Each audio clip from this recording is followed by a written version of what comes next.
Sa dami nung rally, bakit wala pa nangyayari? Napansin niyo yun? Dami nung rally, kung saan yung rally. Nationwide na ngayon rally, tsaka global eh. So, anyari, bakit nandyan pa rin? Bakit yung AFP tsaka PNP, ang sinasabi pa rin, hindi kami sasali dyan sa political bickering. Hindi kami lalahok. We are apolitical. We will support the commander-in-chief. Follow the chain of command. Yan, yung sabi nila. Follow the chain of command and uphold the Constitution. Gusto kong himayin yung mga sinasabi ng AFP tsaka ng PNP. At the same time, ano ba talaga? Wala bang mali? O meron mali? O nagtatanga-tanga, nagbibingi-bingihan, pipe? Kung may mali, alin yung mali? Kasi, bakit nagrarally yung tao? Ang dami. Birthday lang yan eh. Birthday lang ni Digong eh. Sinelebrate lang. Pero yung ninakaw si Digong at dinala siya sa Hague para itry, dahil galit dun eh. Yung nakuha si Digong sa airport, dami nagalit. Bakit hindi yung AFP, bakit hinayaan? Na ngayon may mga salita na inaano lang daw yung AFP support lang sa PNP. Hindi pwedeng makialam yung AFP sa PNP. Sesu. Tsaka, ganun ba talaga yon? Protector of the people. Protector, kitang-kita naman eh. Tapos uphold yung sovereignty ng Pilipinas. Kita nyo naman na sinubo na nga yung dating presidente doon sa Mali yun, kaysa nyo daanin. Kahit anong legal opinion ay bigay nyo, mali. Kahit anong gawin nyo, mali. Malinaw yun sa taong bayan. Kung di naintindihan ng taong bayan, baka kayo hindi nakakaintindi. Kasi ang taong bayan, simple lang ang pagkakaintindi. Mali yung ginawa nyo. Ba't yung susubo? May korte naman dito. May korte. Kaya, sisikip na naman, dibdib ko. Stress na naman ako eh. Yun, mainit. So, bakit after all the rallies, global, bakit ganon? In fact, nagkaroon ba ng rally yung di ba?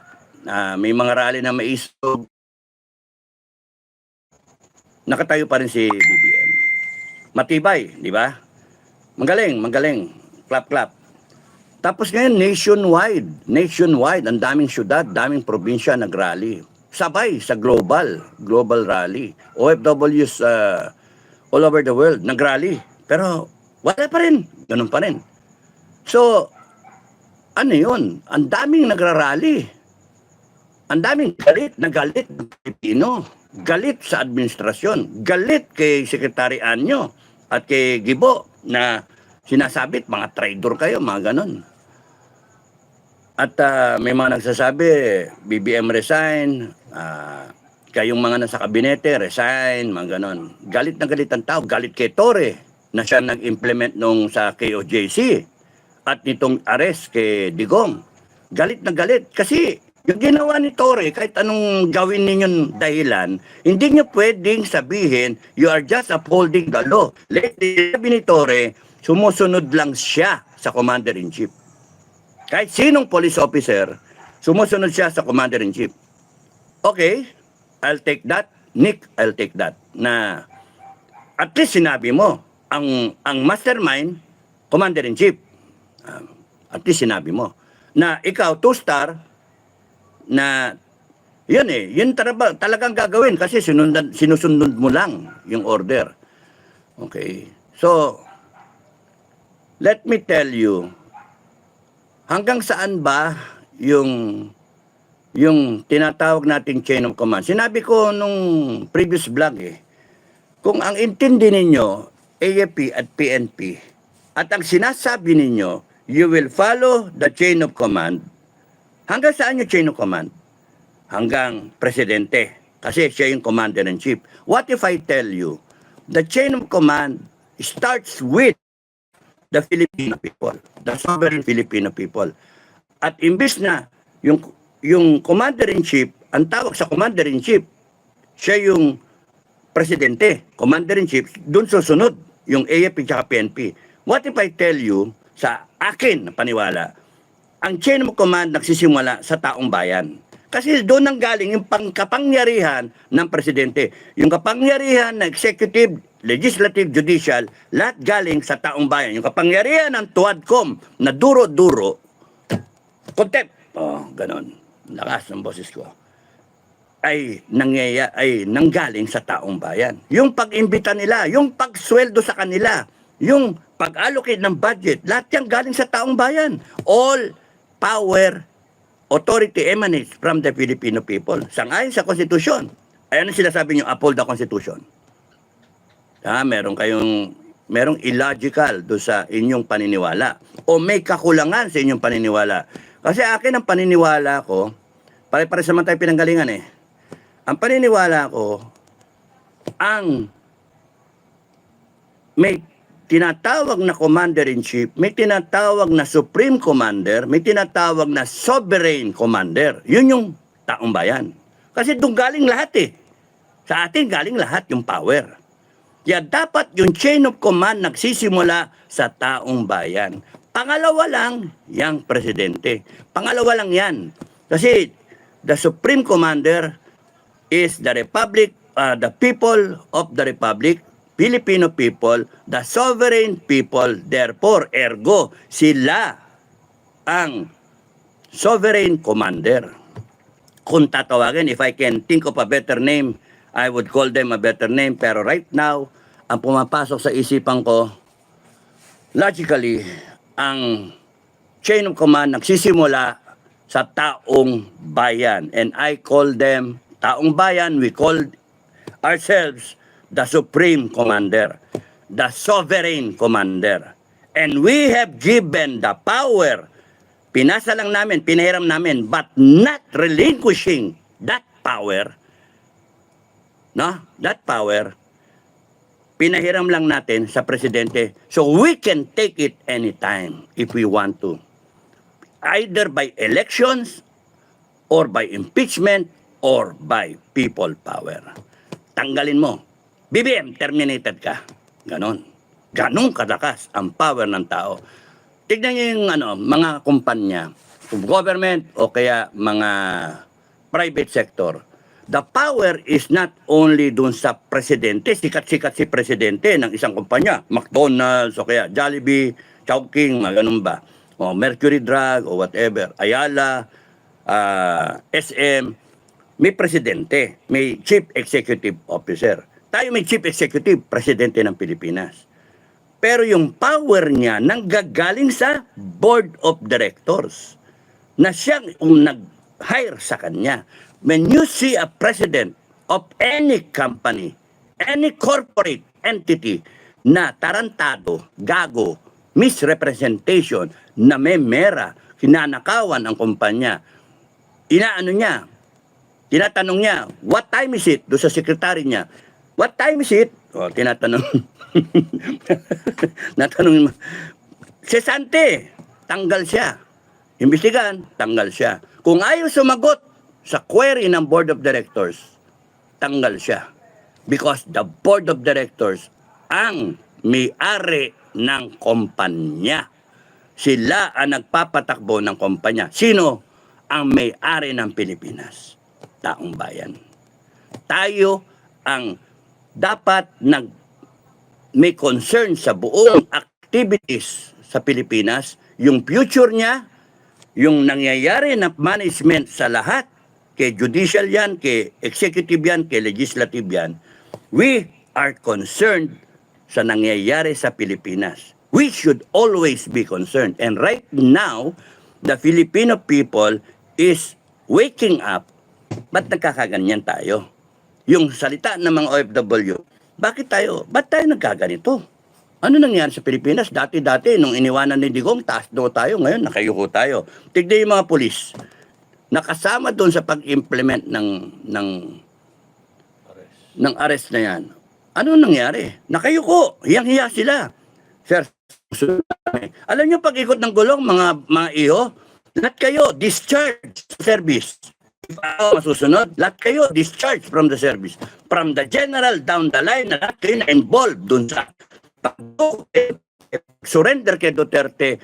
Hindi namin kailangan ng PNP na ganyan, na walang utak.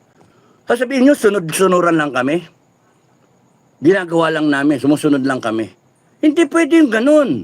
Dapat you know what is legal, what is illegal, what is soberenya ng taong bayan, ng Pilipinas ang sinurrender nyo. Presidente dati ng Pilipinas, do you treat the president that way? Yung taong nagdoble na sweldo nyo. Pero ang tanong nga, bakit ganun? Wala kayo utang na loob, sinasabi ni iba. Wala kayo utang na loob. Dinoble ni Digong ang sweldo ninyo. Sinasabi naman ng iba na pro BBM, hindi porke, sabi ni Kernel hindi porke dinoble ang sweldo, ang loyalty namin ay nasa presidente, nasa taong bayan. Ayun pala parang naintindihan nyo ang taong bayan ang dapat loyal kayo. Bakit ngayon lumalabas loyal kayo sa isang tao, sa presidente, hindi sa dating presidente na nagdoble na sweldo ninyo? Kasi sinasabi nyo, hindi porke dinoble sweldo ninyo ay loyal kayo kay Digong. Paano kung inaasahan ni Digong na ipagtatanggol nyo siya exactly, na kahit siya arestuhin, hindi kayo papayag? And you failed Duterte. You failed the Filipino people. Because yung taong bayan, nagrarally ngayon. Nagrarally. Na kailan magrally para sabihin nila, galit na galit, umiiyak yung mga tao. Saan tayo ngayon? Ibalik natin. Ano yung mga elements ng EDSA 1? EDSA 1, Marcos din senior tatay. Yung EDSA 1, may nandun ng abuso rin Pero yung corruption noon, nung EDSA 1, inabutan ko yan na panahon ng Marcelo, inabutan ko. Antigo na kami So, ang presidente noon, maabuso. No? May corruption noon. May favoritism din noon sa military. Ang pagkakaiba sa panahon ngayon, mas pronounced ngayon, garapalan ngayon. All bilyon. Ngayon, trilyon. Yung nakawan. Grabe ngayon. Nagbenta. Hindi. Ngayon nagbenta ng ginto si Junior. Nagbenta at wala explanation. May maharlikapan ngayon. Nasaan yung pera? Wala noon. May PCSO ngayon na tinatamaan yung 5 na game na ano tawag doon? 5 prizes ang tinamaan, 5 lotto games within a month noong December of 2023. Paano nangyari yun? Statistically improbable if not impossible. 5. Samantala sa ibang bansa, ang premyo tatamaan ng taon. Ito 5 game tinamaan. Kaya nga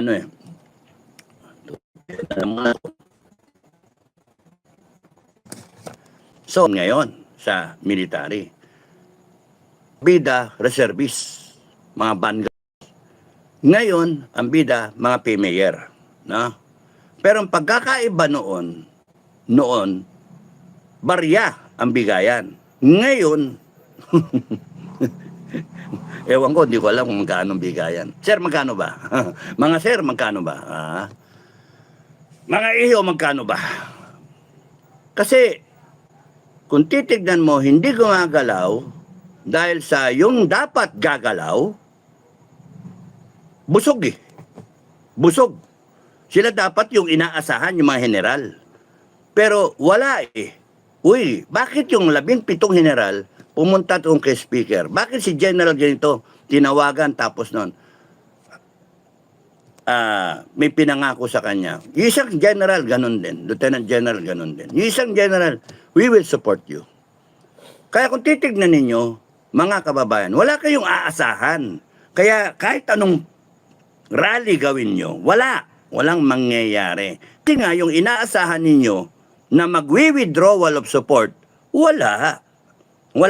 Nandyan sila.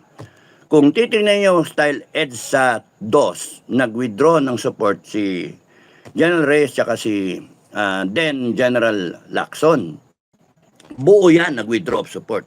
Pero alam ni BBM yung playbook na yan. Alam ng mga kanyang advisor yung playbook na yan. So, paano gagawin mo para maiwasan yan? Ang Duterte, alam din yung playbook na yan. Ginawa ni Duterte, dinoble ang sahod ng mga military. Which, sa tingin ko, nakasama eh. Nakasama. Ngayon, sinasabi ng mga supporter, walang utang na loob kayo. Lumalabas walang utang na loob. Nagkataon na mas malaki ang binibigay nitong administration. Kung itong si Duterte, dinoble lang yung sahod, ngayon, bilyon. Milyon, kung hindi bilyon ang inaabot. Hoy, wala kang katibayan. Mga driver nagsasalita eh. Mga driver nagsasalita, mga intel nagsasalita eh. Di bale, pag-ikot ng gulong, imbestigahan kayong lahat. Di ba? Imbestigahan lahat.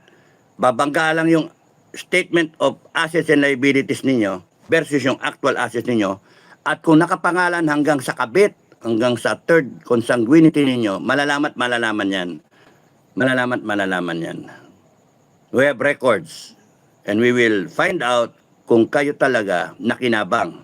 At pag umikot ang gulong, the people will see to it that you will be tried, no, by the people's court, and that you will be meted punishment. Ay kung death penalty yan, kung life imprisonment yan, o hanging sa luneta, bahala yung taong bayan. That's how I see it, yung mangyayari. So, bakit hindi gumagalaw? Ba't nakasama yung doble ng sweldo? Kasi kahit hindi sila gumalaw, sumusweldo sila. Doble pa nga eh. Tumaas nga yung sweldo nila. Kaya kahit hindi sila gumalaw, kumikita sila. Hindi kagaya dati, ang sweldo ng isang, nung panahon ni Marcos, ang isang tinyente noon, 3,000, 2,007 pesos. No? Kadete kami, 700 pesos. Mga ganun. 700 pesos ang kita namin kada buwan. Ngayon ang kadete, 48,000. Ang tinyente, 50 plus thousand. Ang kernel, 100,000. General, ganun din, mahigit. So, dating kernel nun, 30,000 lang eh. Noong panahon ni Marcos Sr. Kernel 30 plus years in the service. 30,000. Ngayon, 100,000. Ano nga ngayon eh, sundalo makabili ng kotse eh. Dati yung sundalo nun wala bisikleta.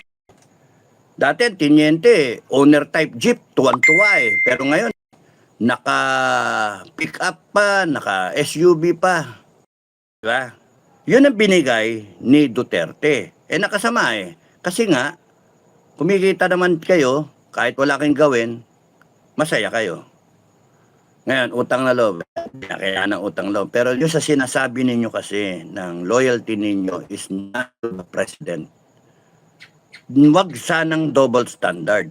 Not to the President Duterte na doble sa sweldo ninyo, but also not to the current president because ang inyong loyalty nasa taong bayan who happens to be the Supreme Commander, the Sovereign Commander.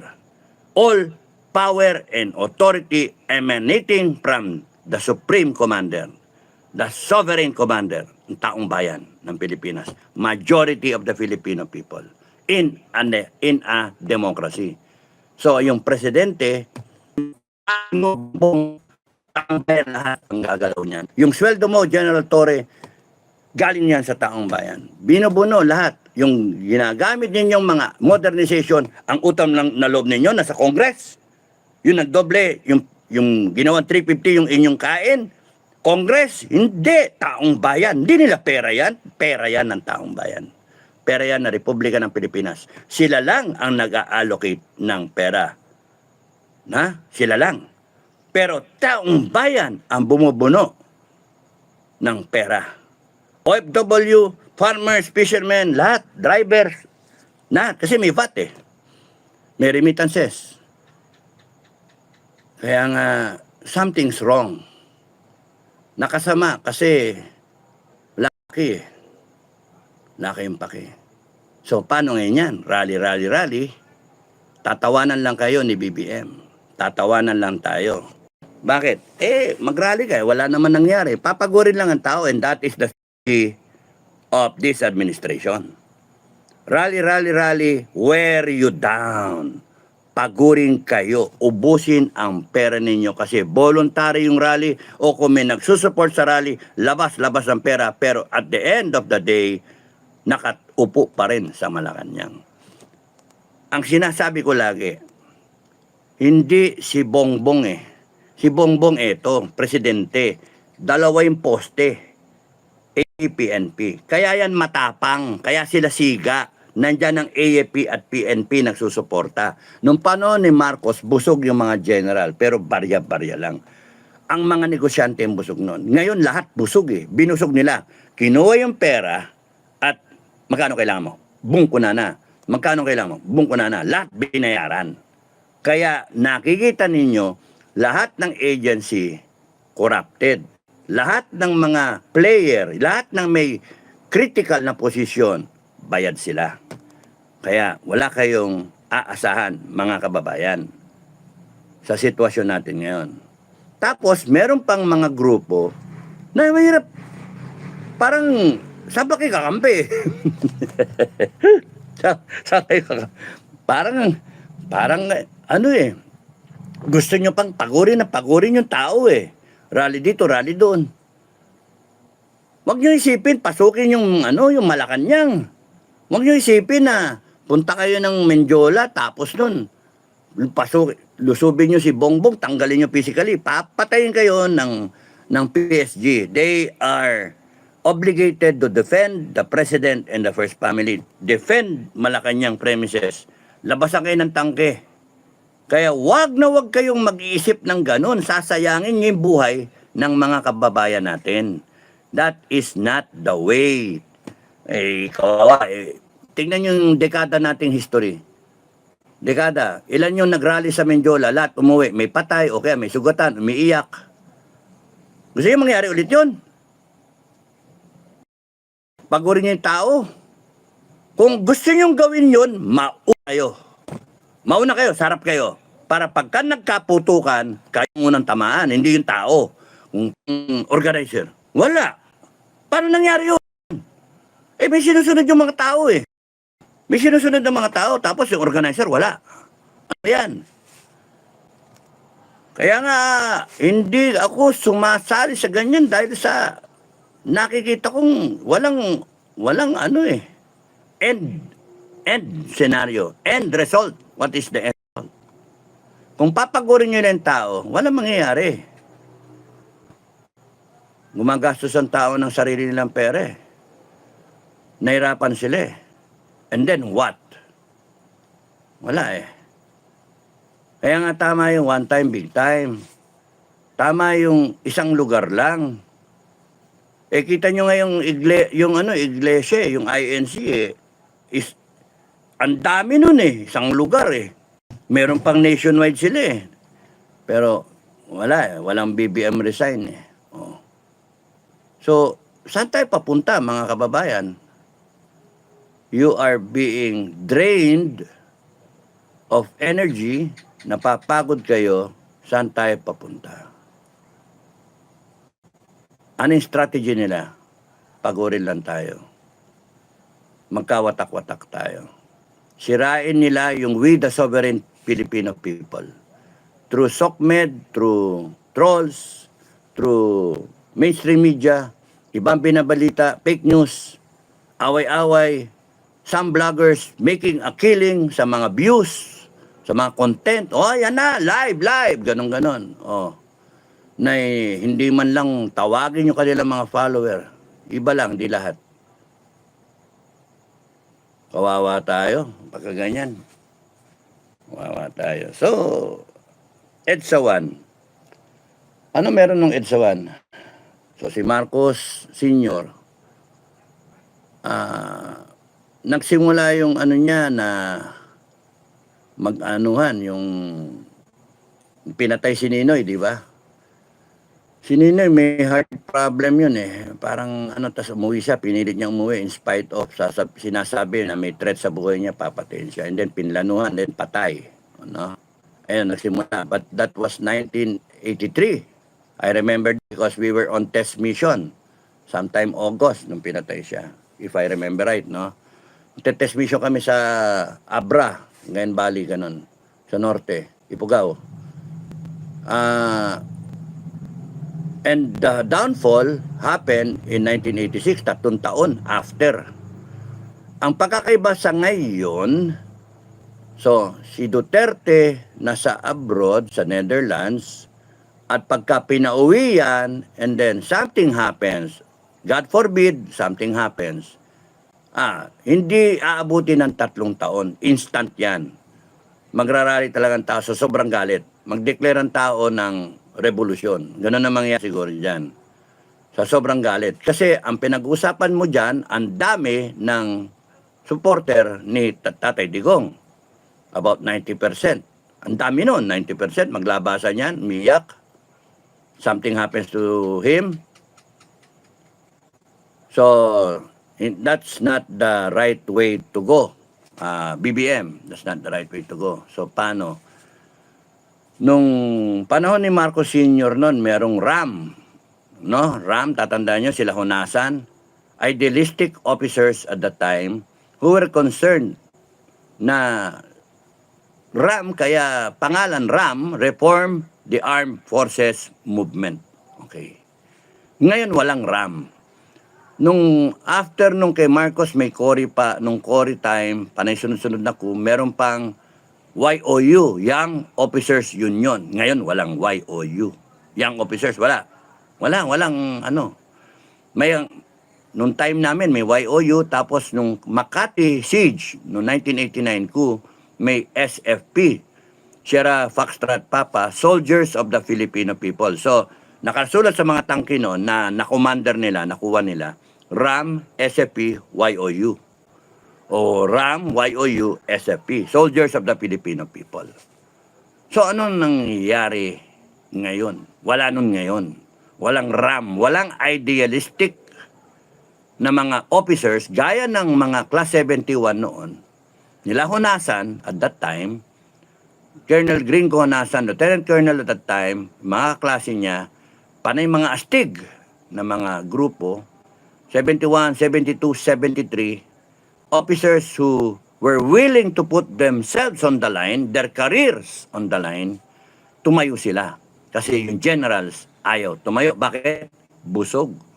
So bakit ngayon? Anyari, walang RAM, SFP-YOU, may mga lieutenant colonel tayo ngayon. Pero bakit walang tumatayo? Yan yung sagutin nyo. Bakit walang tumatayo? Nag-aspire sila ng posisyon? O takot sila? Nag-iba na ba yung training? Iba na ba yung idealism? Iba na ba yung courage, integrity, loyalty? Iba na ba yung honor system? Iba na ba yung hulma talaga ng generation? Kasi, ngayon, walang grupo. YOU, SFP, RAM. Reform the Armed Forces Movement.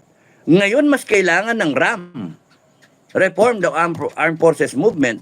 Kasi ang daming i-reform sa armed forces. Ang daming i-reform. Pero wala. So kaya baka walang tumatayo. Walang tatayo. Ano yung nasahan nyo? Ano yung nasahan nyo? Rally, forever rally, hanggang 2028 rally. Magsasawa kayo sa rally, mga kababayan. Walang tatayo. Na isang klase tumayo. Hindi natin alam. Or wala total. Pagka walang totaling tatayo sa kanila kasi disiplinado sila. They are professionals. Yun yung dahilan eh. We are professionals, we are apolitical, we do not engage in politics. We are shielding ourselves, the institution, from any political bickerings ng Duterte, Marcos. Wala kang pakialam dyan. But we will uphold the Constitution. We will follow the chain of command. May butas yun eh. Yung chain of command does not rest with the President. The President is just katiwala, trabahador ng taong bayan. No, kontrahin nyo. Binoto siya ng taong bayan in an elections. Nag-pray-pray siya, boto nyo ako ha, boto nyo ako. May mga debate pa. 10 silang kumandidato, nanalo si BBM. 31 million votes. Kino-question ni Glenn Chong, dinaya daw yung 20 million. So 11 million ng bale. So kung titignan ninyo, parang consistent yung sinasabi ni Glenn Chong dun sa survey ngayon, no? Bumaba na nga, 14% na lang popularity niya, etc. etc. So,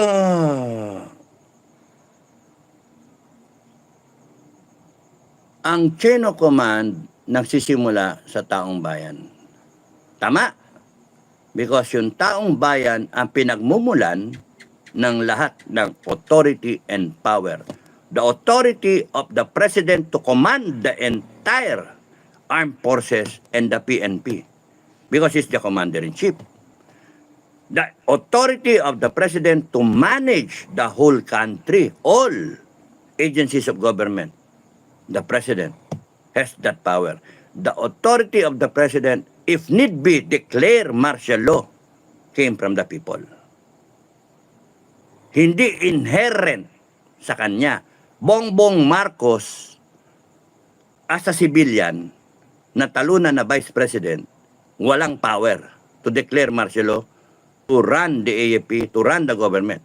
He has to become president voted by the people. Pinakamaraming boto, 31 million at the time, para magkaroon siya ng power. Vested in him by the Filipino people, sinumpaan niya, I will uphold the Constitution.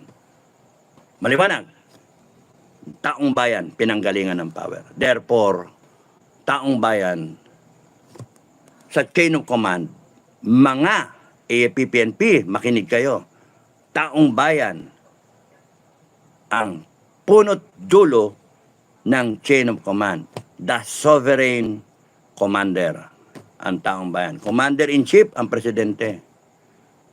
And the power came from the Filipino people. Question, can the Filipino people remove the president? Of course, it happened twice in our history. Hindi dumaan ng impeachment si Senior Marcos. Tinanggal siya. Well, may tulong Amerika. Kinidnap siya. Tinanggal siya. Si Erap, may nag-impeachment pero hindi natapos. Walk out mga senator, second envelope pinuksan. Nag-withdrawal of support. Nag-withdrawal of support ang AFP at PNP. Ano nangyari kay Erap? Boom! Kunana. Tumba. Kaya kayo mga nagrarally, learn from history. Bongbong Marcos, nandyan pa siya hanggang ngayon. Why? Because the AFP and the PNP is saying, we will follow the chain of command. We will uphold the Constitution. Pag kaya nawala, kagaya nung kay Erap, boom! Tanggal. Eh, ba't kayo pupunta ng Menjola para tanggalin si BBM?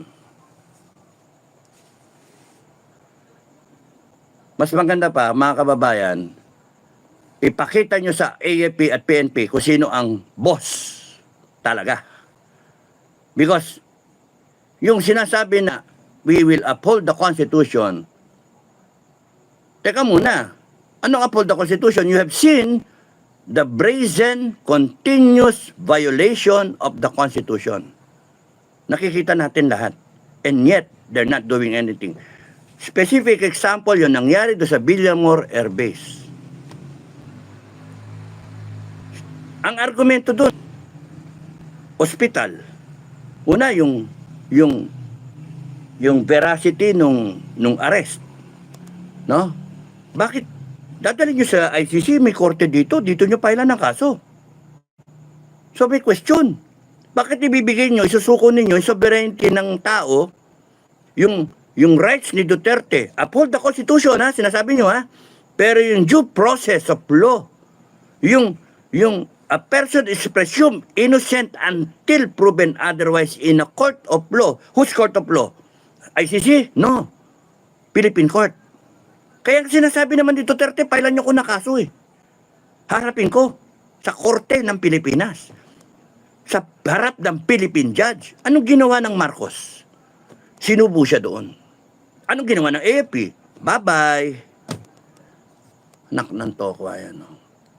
And you say, you will uphold the Constitution when right before the eyes of the Filipino people, you have aided in the violation of the Constitution. You should all be disbanded. AFP and PNP.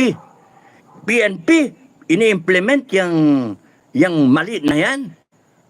Yung stupid na order na yan.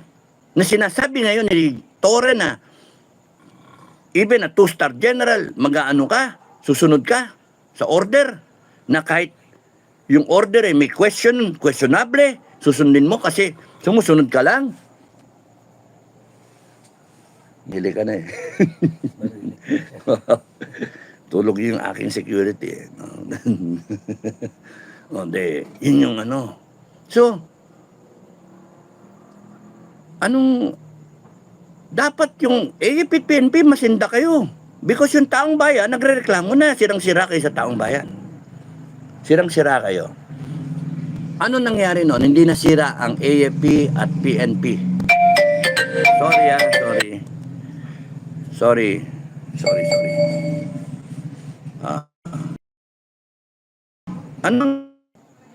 Who were idealistic at that time? Yung grupo ni Greg Honasan, down the line, 71, 72, 73, 74, 75, 76, 77, 78. And kami, inabot kami hanggang 86. Wala pa, di pa graduate, 86, 85. Charlie Galvez. Inabutan kami. Yun lahat idealistic.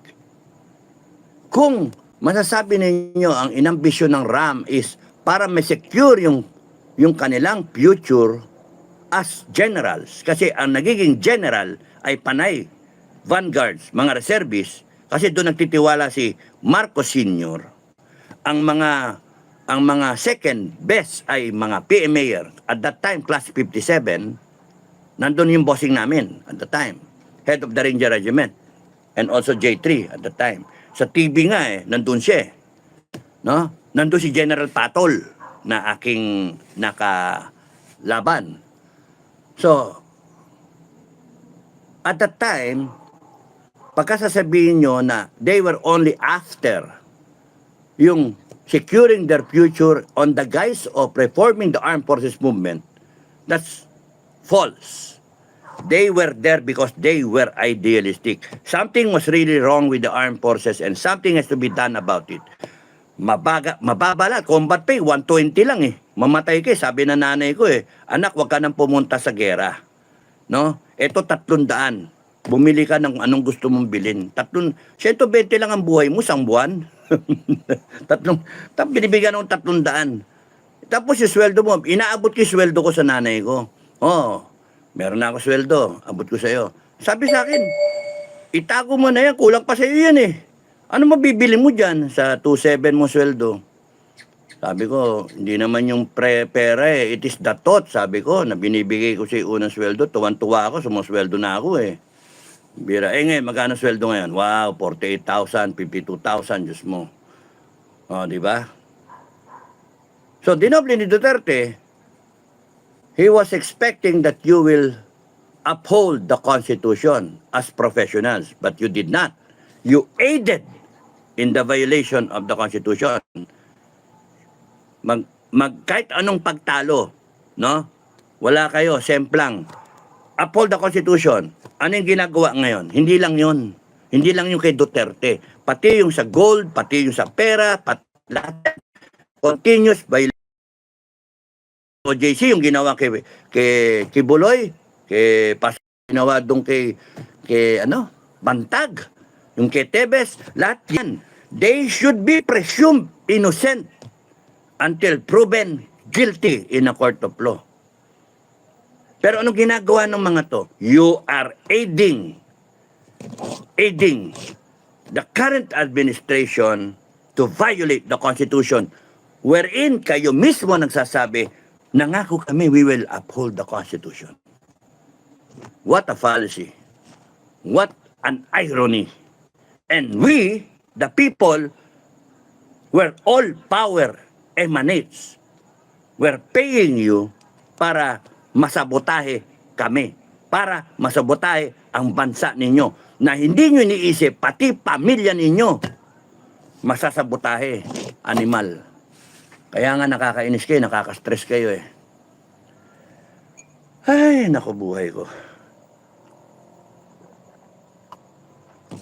Nakaka-stress kayo kasi hindi tama yun eh. So, may kikilos ba? Ang sinasabi ngayon ng mga men in ranks, lower ranks, naghihintay lang kami ng may tatayo. Question, sino yung tatayo? Wala tatayo. Walang tatayo. Minom kayo lahat ng Viagra para lahat tatayo. Nakakainis kayo. Walang tatayo. Walang ano. Tapos yung mga generals, wala. Kasi alam nila yung playbook. Si Duterte dinoble yung sweldo. Tinaas yung sweldo. Tinaas. Lahat. AFP, PNP. Pero better than that, this administration, no? Daang milyon, bilyon ang isinubo dito sa mga itaas na siyang ine-expect nyong tumayo. Kaya balik tayo, sinong tatayo? Okay sana kung nandyan sila Hunasan. Nandyan yung RAM. Nandyan yung sila Danny Lim, YOU. Nandyan yung mga Ranger, SFP. Pero wala na lahat ngayon yan. Yung iba patay na, yung iba retired na, yung iba walang pakialam. Pero nagmamasid yung ibang retired. Pinapanood nila kasi hindi nila gusto yung nangyayari. So totoo yun. Maraming retired ang nanonood lang, yung iba FGF, na galit sa nangyayari. Kasi nung panahon namin noon,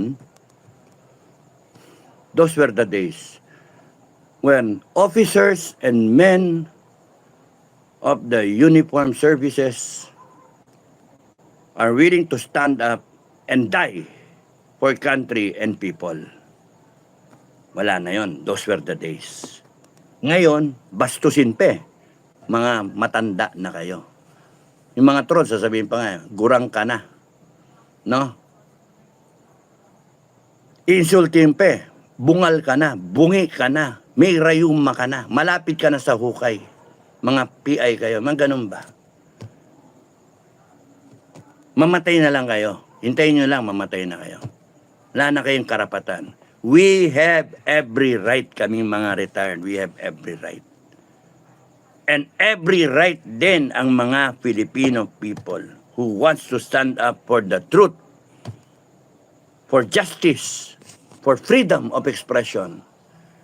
We have the right to say, ayaw namin ng ganyan.